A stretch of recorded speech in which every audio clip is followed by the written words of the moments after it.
Oh, you don't get a chance to sing. No, he did it too soon. I'll remember that. We'll get you on the way out. Jim Beaver, ladies and gentlemen. Thanks, guys. I can't see anybody.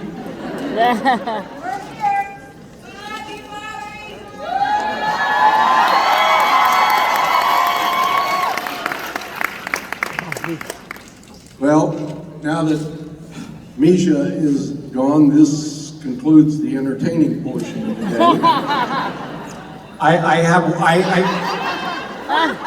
There's still a shred of entertainment left. I'm coming back for just a moment before this snooze fest starts. I just wanted to tell you, because I was just thanking you backstage, but I just wanted to tell you that I had told these people that that I got a question, and it was probably a plant from you. But the question was, which character do you wish you had a chance to work with more on Supernatural? And my answer was Bobby Singer, but my real answer was because I wish I had had a chance to spend more time with Jim Beaver. Because... That's because you haven't spent much time with me. But I would love the chance to find that out for myself. You are a lovely human being. You are thoughtful. You're empathetic. You are a creative force, and I just wanted to let you know that I really, I'm grateful that our paths have crossed in life, and I appreciate you very much.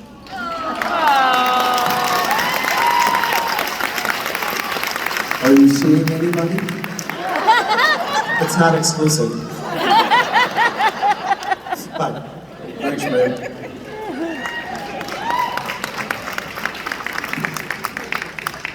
You have no idea how much that cost me. You go through agents and managers, and eventually you get a compliment from Misha. No, that touched me deeply. And back at it, one of the things that was a little disappointing about 15 years on Supernatural was how comparatively little I got to work with Misha. I spent a lot of time with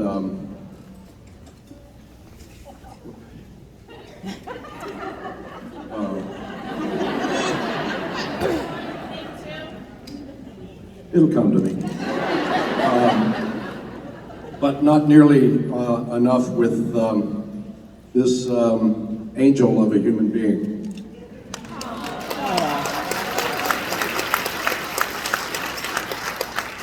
Anyway, well, I still can't see, but I'm presuming there's a line somewhere over there. Okay, and one over there? Okay. That one looks... Oh, shut up. I'm not that interesting. Okay. Boy, am I in Tennessee or what? How many people here are not from Tennessee?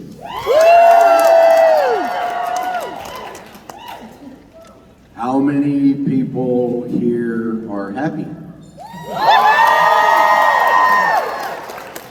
Surprisingly, there's some crossover. I don't even know what that means. Hi, how about asking a question and get me off the hook here? Well, this might put you back on it.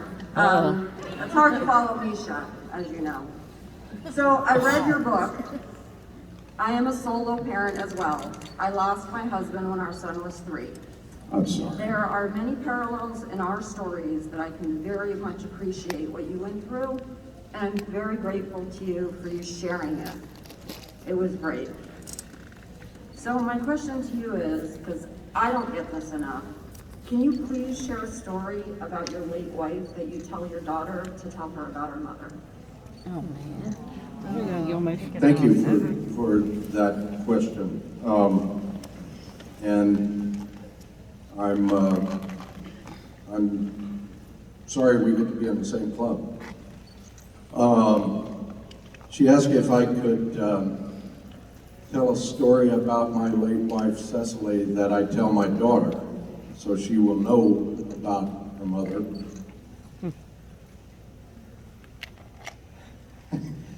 There's a couple of them. Let me see. My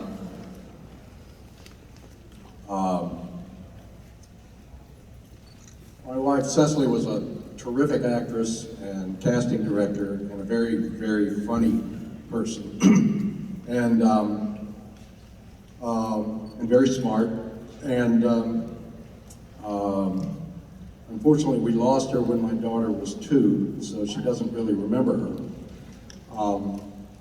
But I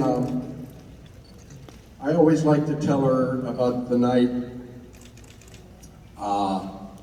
I found a dying possum in the middle of the street and felt like I needed to do something to put this poor creature out of its misery. And I was roaming around in my garage looking for something that would be merciful to do to this badly injured little animal. And I was muttering to myself, and Cecily was passing by the room adjacent to the garage, and she heard me talking to myself and decided that I was being held at gunpoint. And that the muttering was not to myself, but to whoever it was who was getting ready to rob, abduct, murder, or otherwise inconvenience me. And so when the police arrived, I was standing out in front of the house with a bloody pickaxe.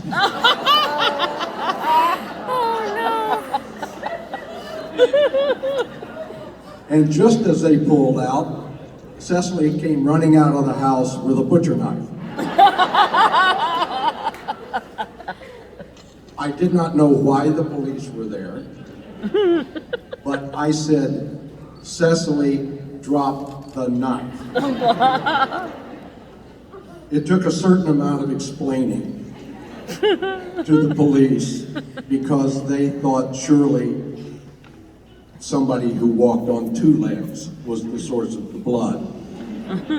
Until one of the police officers went over and looked at the possum and went, "Oh." So I tell that story for its educational benefit, so that my daughter will not jump too quickly to conclusions that are not founded upon fact. And it hasn't worked at all. So it's probably not the most touching story I could tell about my wife, but it's one of my favorites. Thank you for asking.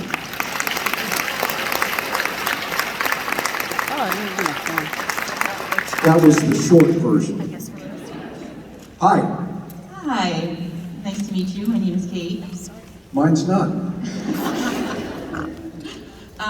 So I was attending the GalaxyCon virtual convention that you were on, and your Wi-Fi was a little spotty, but a question was raised about a story arc for your character. And you had mentioned that you had wrote a script for an arc for Bobby, so I wondered if you would be happy to share that. Well, I would be happy to share that because I've heard rumors that we're not making any more episodes for now.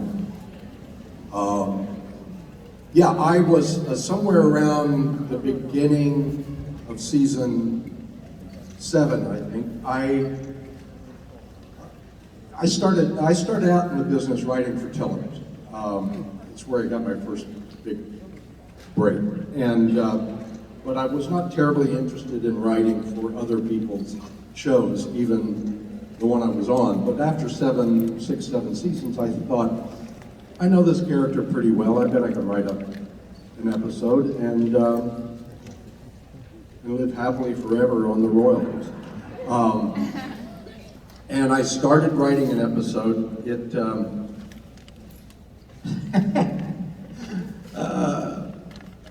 Watch, I'll tell you this story and then they'll bring the show back and I will have ruined it.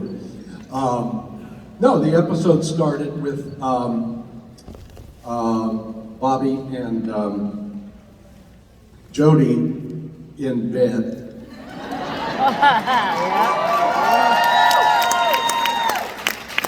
And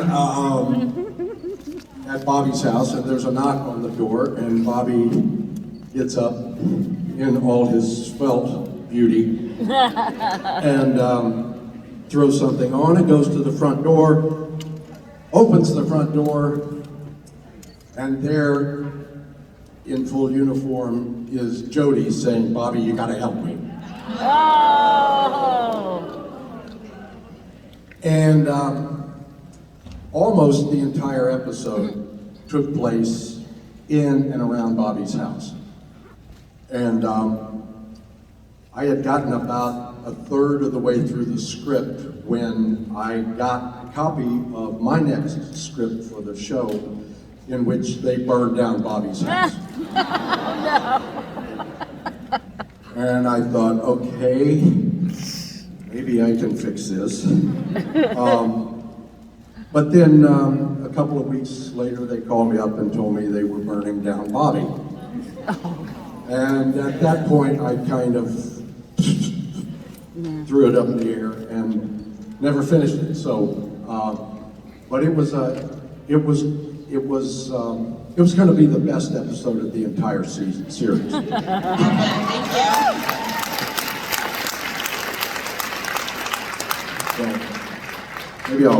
maybe I'll finish it up someday just for the fun of it. That chance. Hi. Hello, my name's Tina. I wanted to pull from your amazing and extensive experience in the storytelling industry.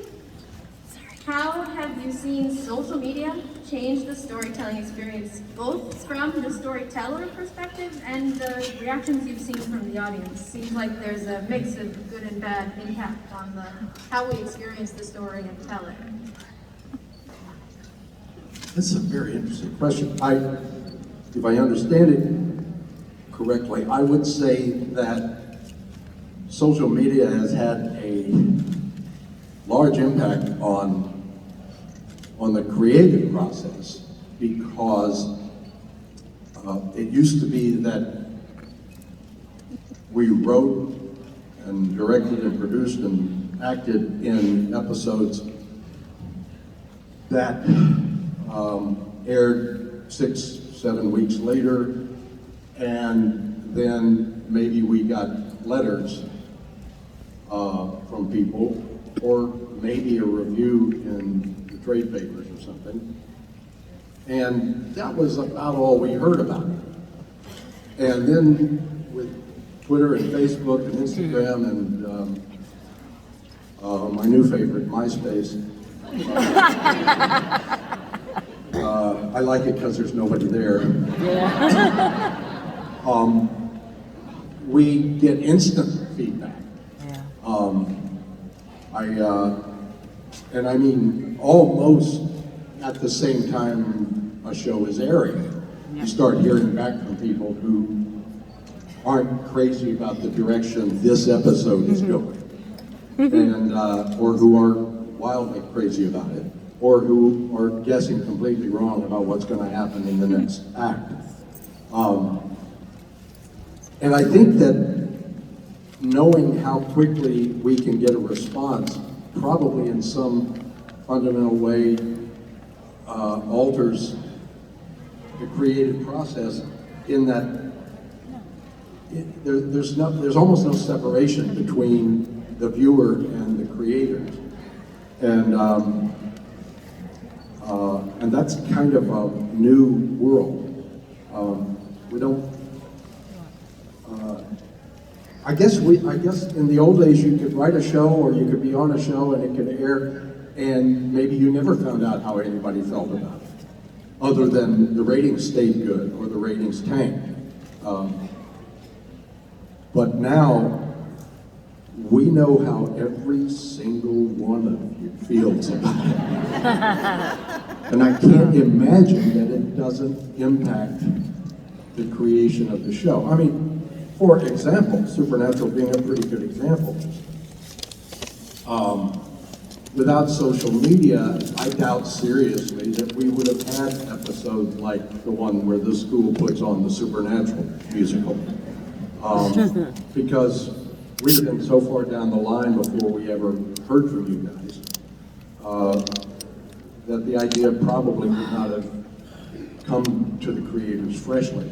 I don't know if I'm making a lot of sense here, but it was a complex question. And I'm going to quit now. Thank you.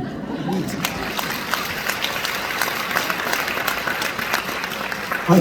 Hi, my name's Erin.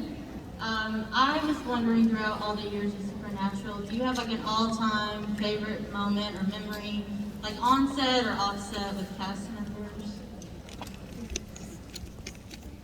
So many. I bet. And that's the problem.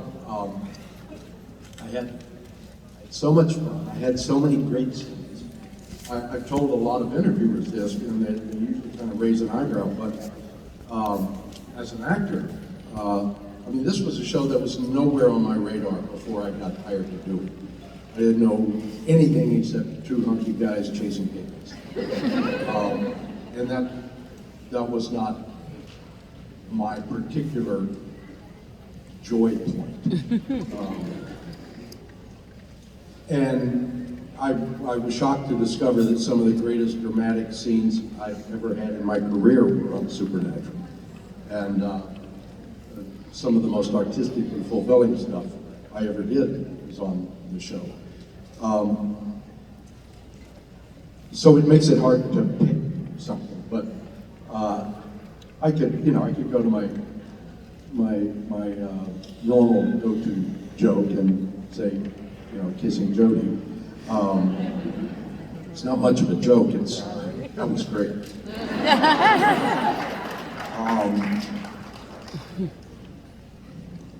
The most joyous memory involved being around certain people, being around Jared and Jensen and Misha and Kim and Stephen Williams and the crew. It's hard to express how deeply we felt and feel about each other. It's unusual for a television show. I've been on a lot of them, and you only get this kind of magical bond once in a blue moon, and we had it just so deeply and so intensely on this show.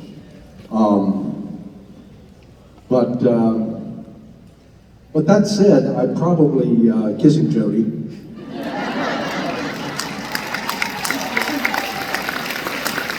Thank you. Hi.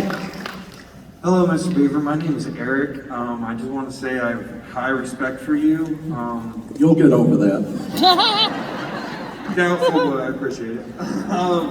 I just wanted to ask if you would be able to do a shout out for my daughter, Isabella. Because Is she here? Yeah, she's in the audience. I just wanted you to say hi.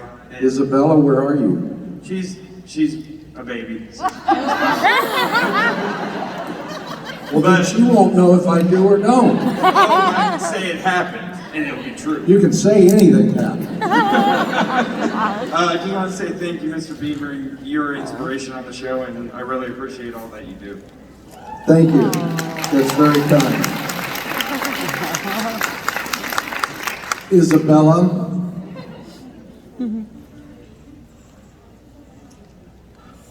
It's a tough world out there, but I think you're going to kick it in the ass.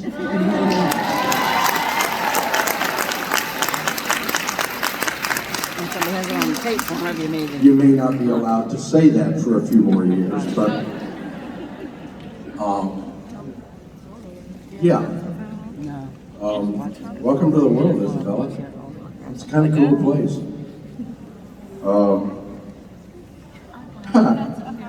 That's kind of neat. Hi.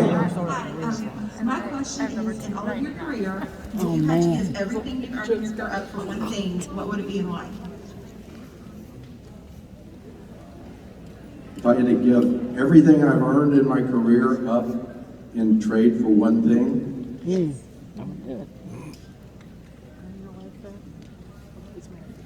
kissing Jody? No, God, I don't know, probably hair.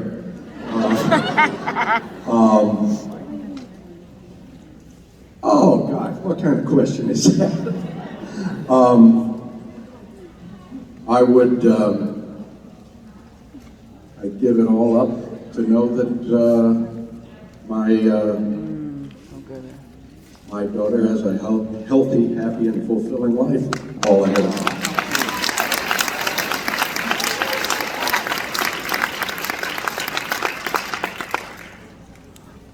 And then she stops asking me for money.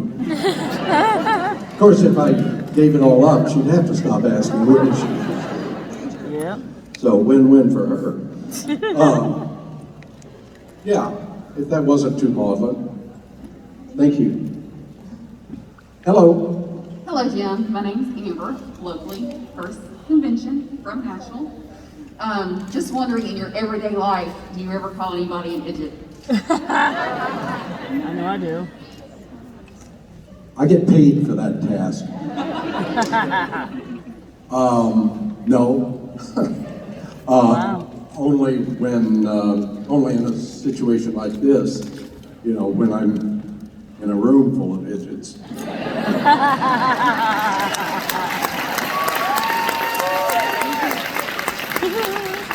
It was not a term that was part of my vocabulary before Bobby Singer entered my life. And I hated it at first. I thought, please don't make me say this. I sound like an idiot. Well, who knew? Right? So, no, it's purely a writer's concoction, and I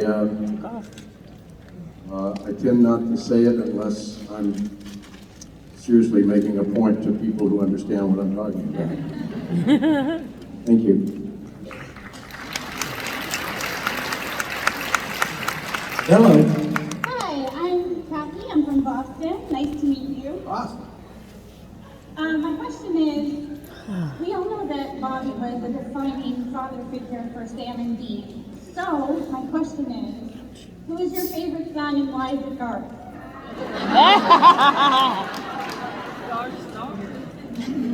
Who's my favorite son and why, what?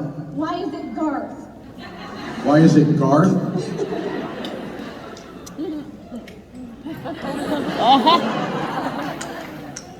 I'm gonna need something stronger than this. Who is my favorite son and why is it Garth? You guys will have to tell me this because my memory is kind of shoddy. Have I ever actually met Garth on the show?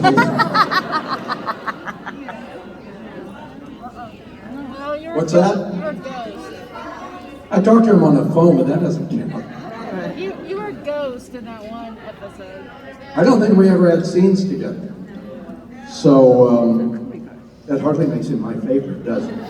But wouldn't it make it your favorite because he was never bothering you? There's that. Wow. Okay. You got a better answer than I do. Yeah.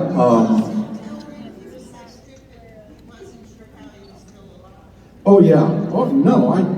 I absolutely copped to telling him how stupid he was. I just don't remember ever seeing it, except at one of these. Yeah. Who was my favorite son and why was it Garth? How long did you stay up last night thinking that question? I just made it up in line. You made it up in line? Yeah, there was a tornado last night, so no sleep, no staying up. Okay. But you got in line and then made up the question. Yeah. You guys are weird. I have no good answer for that. Marvelous question. But, yeah, it wasn't Garth. Thank you. Hi. Hi, Mr. Beaver, how are you? My name is Sarah, and my question is how much of your personality and person is in Bobby? Like, what similarities do you pull from each other? Isn't it obvious? We are exactly alike. Precisely, except that he's smarter, braver, stronger, and I'm better looking.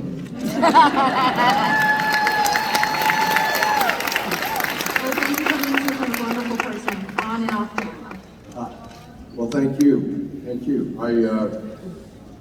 I suspect that as they developed the character of Bobby over the years, they began to draw some stuff from me, just from my delivery and things like that. But that happens on any show that runs long enough. You know, I'd like to, that was a joke, but I wouldn't mind being as brave and strong and smart as Bobby. I prefer to bathe more, but that's just a personal quirk of mine. Thank you. Hi, I'm Rebecca. Hi, Rebecca. I just wanted to ask what it was like shooting kind of that scene with Jensen when you like welcome to heaven at the end, like what kind of that was like. Well, it was a weird day because that was the very last day of filming on Supernatural, and therefore it was my last day filming on Supernatural, but it was for everybody. And it was weird because we were even deeper into the throes of the whole COVID thing. There wasn't a vaccination yet. Get vaccinated, please, if you haven't.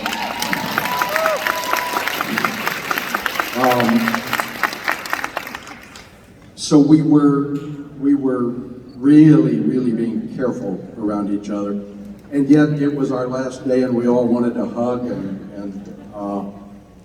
connect with each other one last time. And shooting the scene itself was not terribly different from any other piece of acting we ever did together on the show. It was fun. It's always there's always a lot of laughs on the set, and there were that day. But it was strange, both knowing that we weren't coming back to do anymore and knowing that we couldn't be quite as free with our personal affection as we would have liked. Of course, you know, they had monitors standing around telling us, you know, 6 feet distance and mask, and don't forget and don't touch, and here's the hand sanitizer and all this stuff. And at that point, we were bathing in this stuff. And then, of course, by the time we shot that big scene on the bridge with the whole cast and crew, we all were kind of like, I don't care if I die, I'm gonna hug them. And fortunately, none of us did die, but there was a lot of hugging there at the end. So it was a special day. It was difficult, but it had all of the fun that we usually have. It just had some extra weirdness. And extra weirdness on Supernatural. That's weird. Thank you.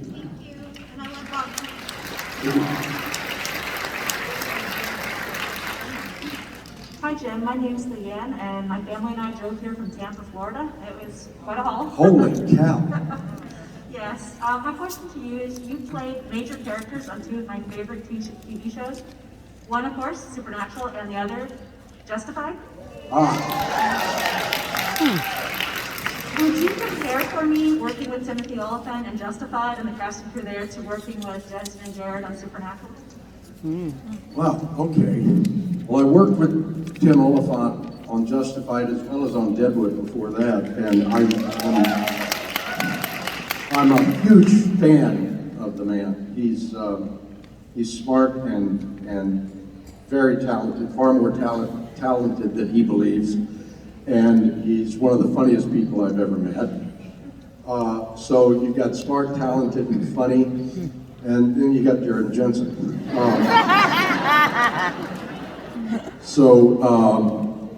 And they're nice too. They're gonna kill me after this. Very different personalities in a way. And I'm a little hard pressed to tell you exactly how, but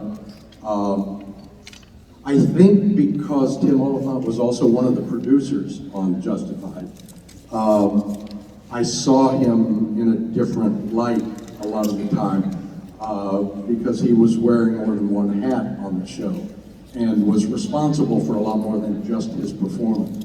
I asked him one day what he did on his days off when there weren't any scenes for him to shoot. And he said, I don't have days off. I'm in the office working on the next script with the writers. And I thought, oh, well, yeah, producer, right, okay. Charming guy, Tim, very charming.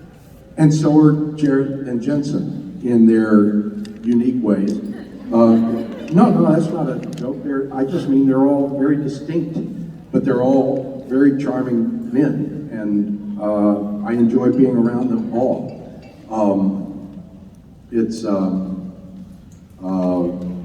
I think Tim liked me better, but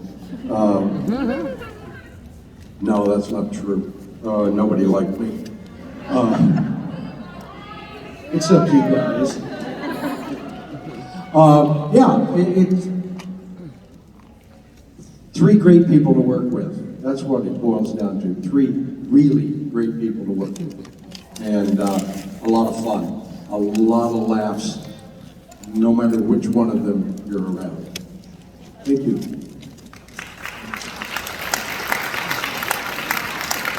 Hi, my name is Alicia. My question is about The Boys. Do you enjoy your work on The Boys? And does your character Bobby Singer have anything in common with your Bobby Singer from Supernatural? I love working on The Boys. First of all, any chance I get to work with Eric Kripke, I'm going to take it. And for some reason, he's not sick of me yet, so he keeps giving me chances. Secretary of Defense Robert Singer on The Boys is sort of a miracle of television in that he looks incredibly like somebody with the same name on another show. But he isn't the same guy. I don't think Bobby from Supernatural was ever going to end up in government.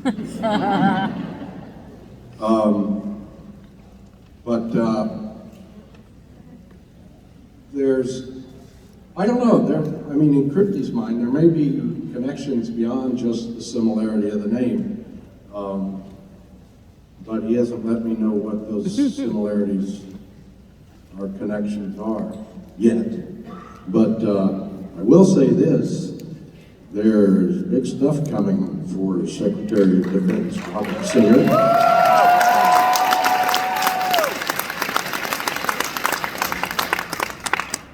And I hope you'll all vote.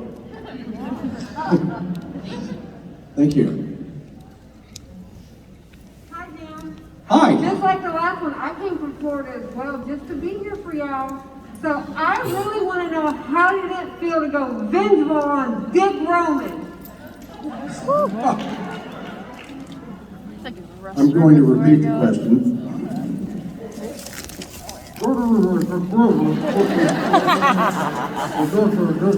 Dick Roman. Can you How try did it again? feel to go vengeful on Dick Roman? How did it feel to get, go vengeful? Did I go vengeful? I think he went vengeful on me, didn't he? I should watch this show. Well, you know, they say living well is the best revenge, but I think getting even is the best revenge. Right? And I don't remember what happened to him. He didn't make it out of the show, did he? What happened to him? He got bombed in the neck. Oh, right. Right. Did I have anything to do with that? No. Well, that's why I don't remember.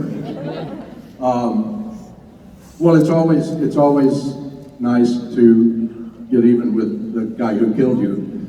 Not a lot of people get a chance to get even with the guy who killed them. True. Because your activity level drops. Yeah, I thought it was kind of pooty that Bobby gets shot in the head by a monster. I mean,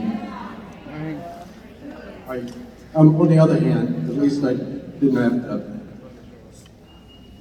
eat myself. That's a lot of hours in the makeup chair. I don't have a good answer for that, but thank you for wasting your own time with the question. Thanks, Florida. Hi. Hi, my name is Mackenzie. I'm from Boston. Boston and Florida.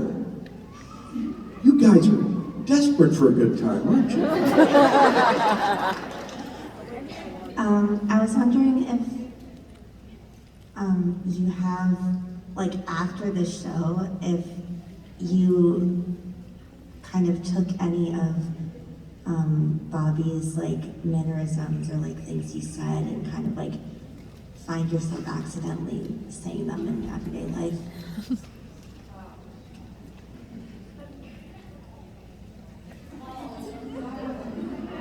Balls.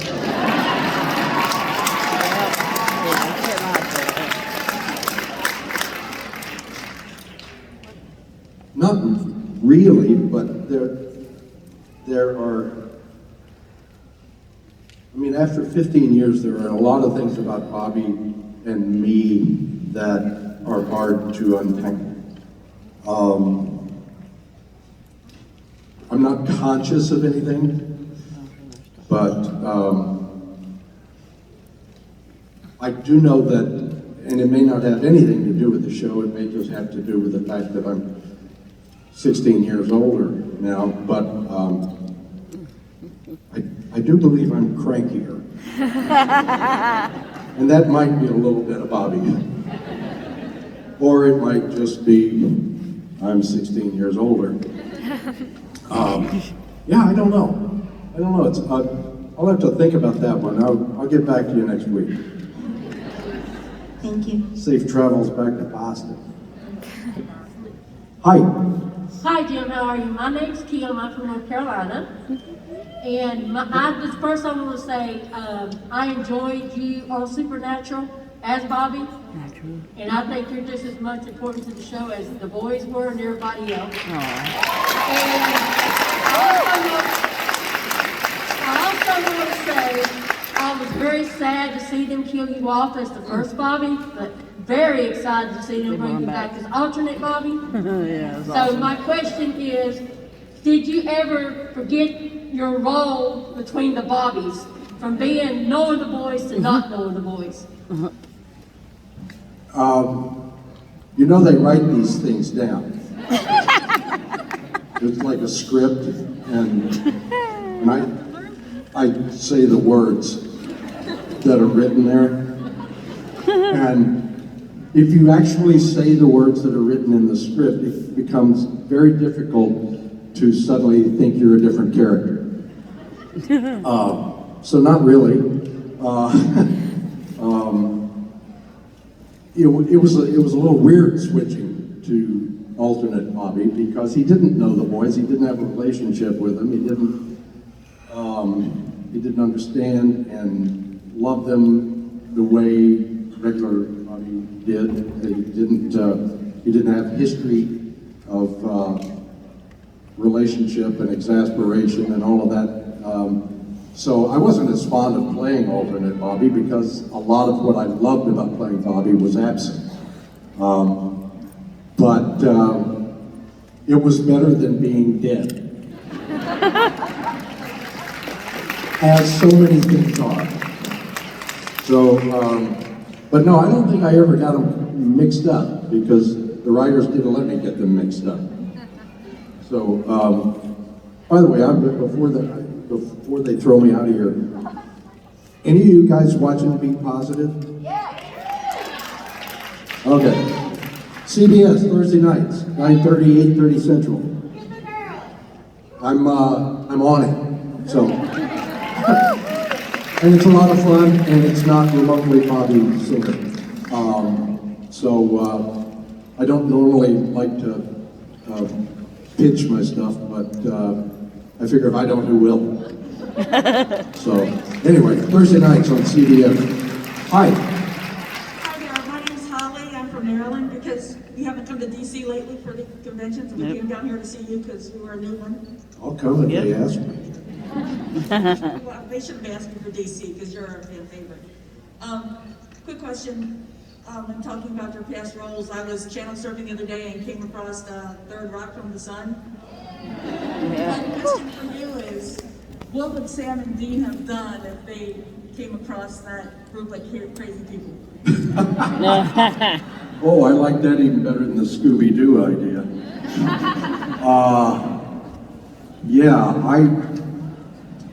I hate to think about it, but it's very possible they would have blown John Lithgow's head off with a shotgun. But I would hate that because John's a lovely guy. That'd be a pretty cool mashup. I think I'll talk to the producers. Thank you. I see you.